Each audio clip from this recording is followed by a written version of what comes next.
If you grew up in the 90s, there's pretty much no way that you didn't go into a Blockbuster. In that era, it was an essential rite of passage. Whereas now we just hang out and download video games or watch movies off whatever streaming service. Back then we would wait around the house for hours, probably watching a healthy dose of Nickelodeon, anticipating the time your parents were going to drive you to the nearest Blockbuster. That was like my every weekend. And it was an activity to do with friends too.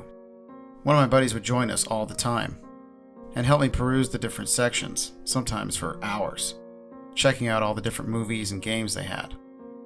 It was like a treasure hunt, where you never knew what you were going to find. My favorite section was always horror, though. The reason for that, I think, was the fact that it had all this stuff that you'd never seen or heard of before. You kind of knew that you weren't supposed to really look in there. Each tape that you picked up was like delving into a mysterious dark realm of endless unknown possibilities.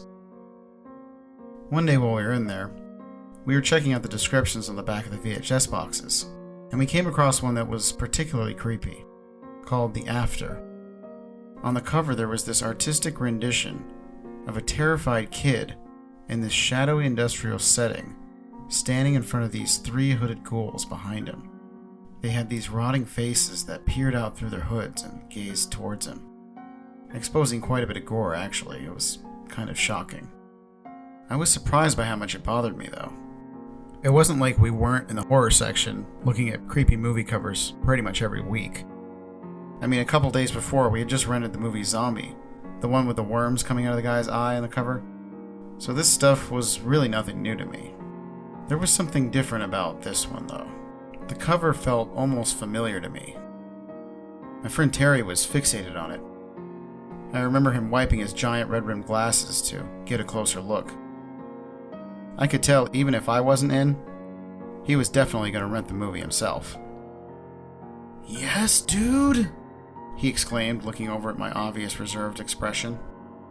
Snatching the movie off the shelf, he started walking towards the front of the store with it. I grabbed his arm and shook my head, trying to get him to put it back. "Come on, this is going to be great!" he exclaimed, ignoring my objection again. Considering the movie's obvious graphic nature, he ended up getting his mom to rent the movie for him, which I still don't understand how he would do. Then we headed back to his place. As soon as we got there, I said I had homework and rode my bike home.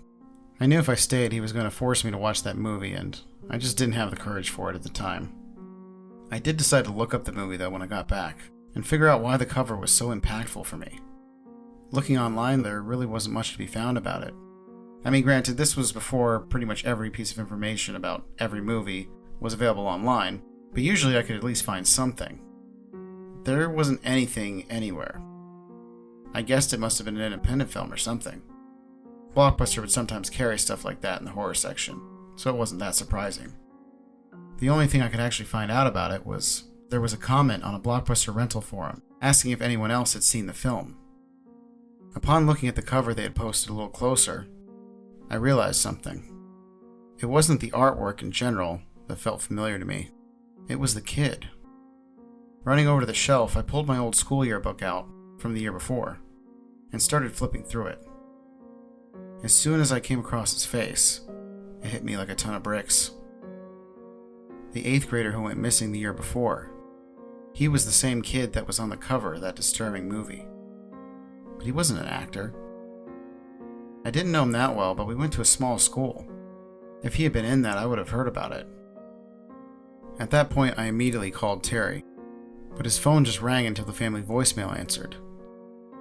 That was kind of weird, but it was too late to drive over and check, so I did my best to distract myself by playing some Age of Empires until I was too tired to keep my eyes open. The next morning, Terry wasn't on the school bus. Him and I always rode the bus together, so that kind of freaked me out. Later that day after school, though, the gravity of the situation really set in. There were 3 cop cars outside my house when I got back. The police were inside talking to my parents about Terry, claiming he had gone missing the night before, and telling them that they were coordinating a search party to help look for him. That was the point when I pretty much started panicking and blabbing to the cops about the movie we'd seen at Blockbuster with the kid who went missing the year before on it. But after I finished my rant, All the adults kind of just stared at me in disbelief. They didn't completely write it off. One of the cops did ask me the name of the movie and said he would do some research to check into it. However, none of that research, or any of the search parties, ever amounted to anything. A couple months passed and still nobody had found him. They did interview the Blockbuster employee who was working that night and was able to pull up a record of the film, but said that Terry had checked out their only copy. I don't think they were super suspicious about that anyways, because that's all the investigating they did on the tape. I was devastated though. Terry and I had been best friends for years, so something like this happening was just so surreal.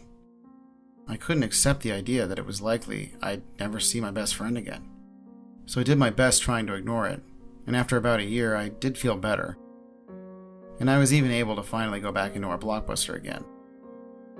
My parents brought me one night and told me to rent something for myself while they walked around the store looking for something too. Not surprisingly, I ended up back in the horror section. As I scanned the aisle, gazing at the different titles, thoughts of Terry began to rush back in my mind. So many of them we had seen together, and there were some great memories to go along with them. It eventually became too much for me to handle, and I started walking out of the section, until I was entranced by this vibrant VHS cover on the bottom shelf.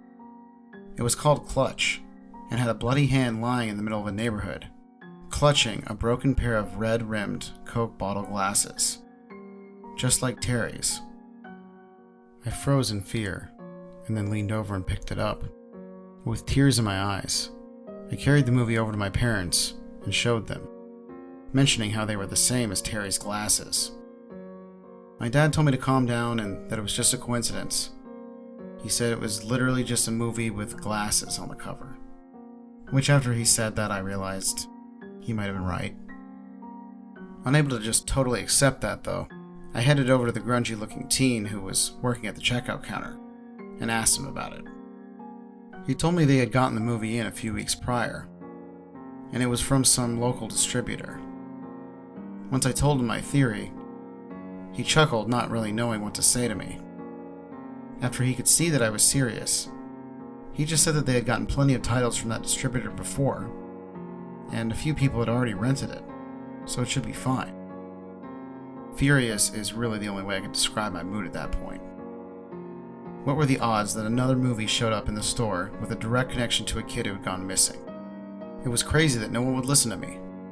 So without really any other alternatives, I rented the tape for myself. After scanning it, the guy told me to make sure I brought the movie back on time, because there'd be an extra charge if I didn't. Apparently it was their last copy, so I grabbed the tape and left the store. I knew if I was going to report it to the police, I needed more evidence, so I had to go home and watch the tape. I got back and went straight to our TV room to put it on.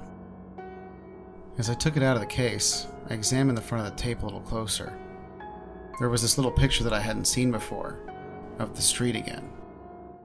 It was scuffed up like it had been through a lot, even though it was brand new. I put it in the VCR, and the familiar buzzing of an old VHS tape flickered on screen.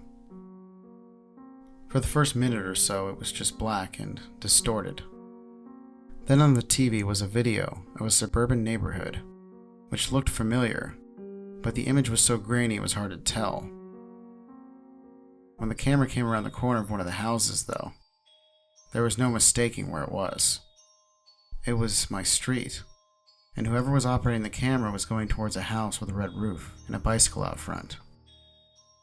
My house. They pointed towards the left side of the house, where a TV flickered through the window. Terrified, I paused and ran over to it. I peeked out, but all I saw was an empty street.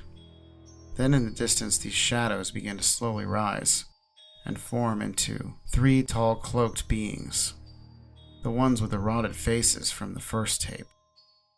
They slowly began to approach the window, their mouths wide open and empty white little eyes in a dead stare. Falling backwards away from the window, I quickly turned the TV off and hid behind the couch. Through the curtains I could see them, still approaching. I decided at that point to try something. I ran over to the TV, ejecting the tape, and began stomping on it, breaking it in half. Unfortunately, this did not seem to stop them, though. The figures began to reach their hands through the wall, their arms stretching toward me. As a last-ditch effort, I grabbed the actual strip from inside the tape and started tearing it up. Just as one of them grabbed my neck, their bodies began to disappear. You've probably already guessed that I never returned that tape. However, I didn't go back into that Blockbuster for a long time, so I think they ended up just clearing my account. When I did end up going back there, though, I ended up in the horror section again, of course. And as I was looking through the tapes, I shuddered as I saw one on the bottom shelf. It was a very dusty copy of the movie Clutch sitting in the corner. The strangest thing about it was that when I opened up the tape, it was the same beat-up copy that I had rented.